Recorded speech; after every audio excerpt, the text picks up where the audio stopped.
मोहसिन शाहनवाज राजा साहब, आज जो वज़ीर आज़म शहबाज शरीफ साहब ने कौमी असम्बली के फ्लोर पे जो तकरीर की है, उन्होंने बराह रास्त चीफ जस्टिस साहब को जवाब दिया है।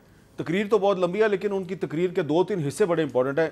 एक जो तकरीर का हिस्सा ज़रा सुने, वो क्या कह रहे हैं। ऑनरेबल चीफ जस्टिस को पूछना चाहता हूं कि मेरे बारे में या दूसरों के बारे में तो आपने फरमा दिया कि ये आज असेंबलियों में तकरीरें करते हैं, इन्होंने जेलें काटी हैं। क्या हमारे खिलाफ जो बेबुनियाद केसेस बनाए गए थे, क्या हम जमानत की हद तक सुरखरू होके आए हैं कि या फिर हम खुदा न खास्ता हम बेइज्जत होके आए हैं। लेकिन मैं चीफ जस्टिस से जरूर पूछना चाहता हूँ कि एक ऐसा जज जिसके खिलाफ इल्जामात की हद तक बहुत सख्त इल्जामात लगे हैं, आप उनको साथ बिठाकर कौम को क्या पैगाम देना चाहते हैं। तो एक तो राजा साहब, चीफ जस्टिस साहब इसकी वजाहत कर चुके हैं। जिस स्टेटमेंट का हवाला दिया है प्राइम मिनिस्टर साहब ने, वो उसकी वजाहत कर चुके हैं। लेकिन आगे चल के फिर वज़ीर आज़म साहब ने बराह रास्त चीफ जस्टिस साहब को कहा कि एक जज पे इल्ज़ामात हैं, आप उसको अपने साथ बिठा के कौम को क्या पैगाम दे रहे हैं। तो ऐसा लग रहा है कि प्राइम मिनिस्टर साहब सब कुछ सोचते समझते हुए तौहीन अदालत की कार्रवाई को दावत दे रहे हैं, आओ मेरे खिलाफ कार्रवाई करो। देखिए, बात यह है कि जहाँ तक इस वक्त सारी सूरत-ए-हाल है सुप्रीम कोर्ट के अंदरूनी, उसके बीच में तो अब जो जजेस के आपस में एतराज़ात आए हैं, अदालत उज़्मा में बैठे हुए फाजिल जज साहिबान ने एतराज़ कर दिए इस बेंच के ऊपर। उन्होंने कहा कि ये तो बेंच एग्जिस्ट ही नहीं करता था, वो 7 रुकनी बेंच था।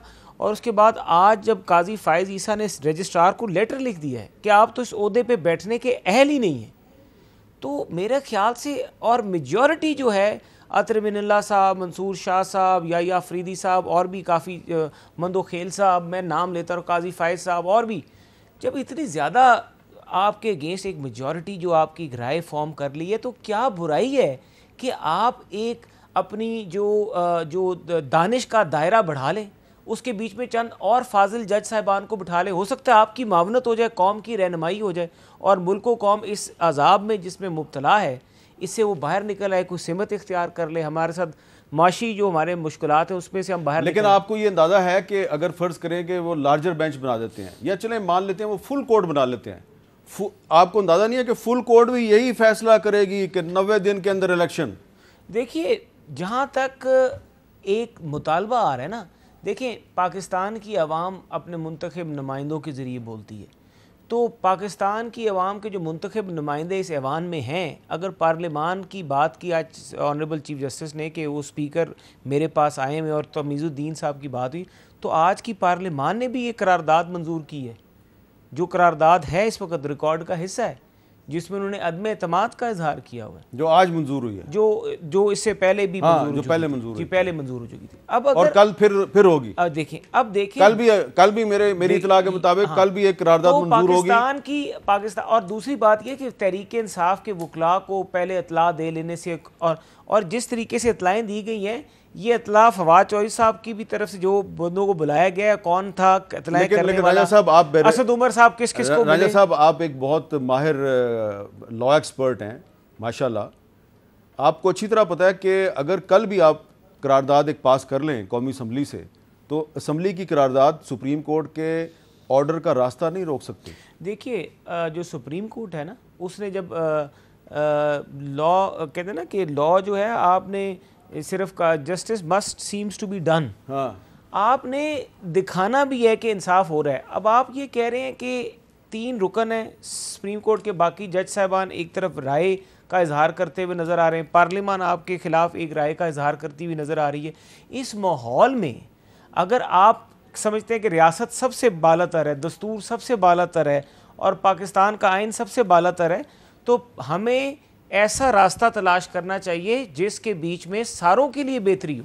अच्छा, चीफ जस्टिस साहब खुद कह चुके हैं ये हमारा काम नहीं था, हमने कहा कि आप आपस में बैठ के मुज़ाकरात करें, ये करें।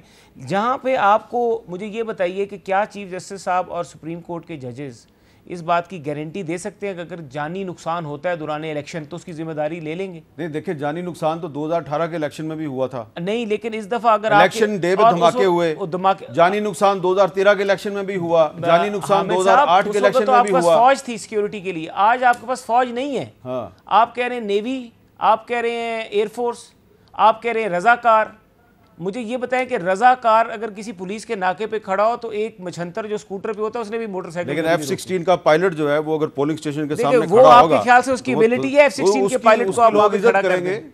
F-16 F-16 का यानी पायलट F-16 के पायलट देखिए- से और रजाकारों से आप इलेक्शन करेंगे? आप इलेक्शन कराएंगे। चीफ जस्टिस साहब ने एक नहीं, ये तजवीज दी इलेक्शन है। करेंगे 184(3 मंदो का खेल साहब, ये 180 चीफ जस्टिस की तजवीज है। 194(3 ये का क्या चीफ तजवीज जस्टिस है? साहब एक का सबमरीन चलाने वाला जो सबमरीनर है वो क्यों नहीं इलेक्शन करवा चीफ सकता? जस्टिस साहब को तो ये भी इसका वो था मशवरा था कि हमारी तनख्वाहों से काट ले। जनाब, मैं जिस कमेटी को हेड करूं मुलाजमीन का, यहाँ तो इदारे सारे एक एक डेढ़ महीने से तनख्वाह नहीं मिल रही, पेंशन नहीं मिल रही। अच्छा जी गौर साहब, ये जिस तरह कह रहे हैं शायद ये सुप्रीम कोर्ट में ले, सुप्रीम कोर्ट ने कहा था कि मिलिट्री आर्म फोर्सेस का, उन्होंने ये नहीं कहा कि बेशक आप जो है ना F-16 का वो उनसे करवा ले। एक्चुअल इलेक्शन कमीशन ने जो रिपोर्ट सबमिट की है उसमें दो चीज़ों का जिक्र किया, फाइनेंसेस नहीं है और हमारे पास सिक्योरिटी नहीं। कितने सेंसिटिव है polling station, just talking about the Punjab, और उन्होंने कहा about approximately 40% of the polling stations. कितना स्टाफ चाहिए? हमें इतना स्टाफ चाहिए, बाकी सारे अवेलेबल है, सब कुछ है। स्टेटिक मोड में हमें आर्म फोर्सेस चाहिए। सुप्रीम कोर्ट ने कहा आप रिजर्व से दे सकते हैं, जानबाज फोर्स से आपके पास वहाँ से दे सकते हैं, जो कम्बैट ऑपरेशन में आपके पास फोर्सेस है उनको हम टच नहीं करना चाहते, अदरवाइज आप एकोमोडेट कर सकते हैं, दूसरों सूबे से आप ले सकते हैं। There is precisely the question before the supreme court. आज सुप्रीम कोर्ट जिस तरीके से जा रही है, हुकूमत की क्या कोशिश पैसे है, कहाँ से वो आएंगे जो वो बता पहला दें। डिसीजन, अच्छा पैसे वो भी उनको बताया कि आप बताएं आपके पास कितने वो तो परसेंट असद का उमर फर्क साहब पड़ेगा। ने रोस्टर पे आगे बता दिया, उन्होंने भी जिक्र ये कर सिर्फ लिया 0.2%। 0.2% है, और जजेस भी रोज करते हैं। उन्होंने से बार बार पूछा, अटॉर्नी जनरल से भी पूछा कि आप बताएं आप मौजूद हैं। सर, इनके पास जब भी सुप्रीम कोर्ट ने क्वेश्चन किया ये क्या करते, कोई जवाब इनके पास नहीं है। बेसिकली इनके पास अपने वोटर नहीं है, उसकी डर की वजह से कहते हैं अच्छा, आज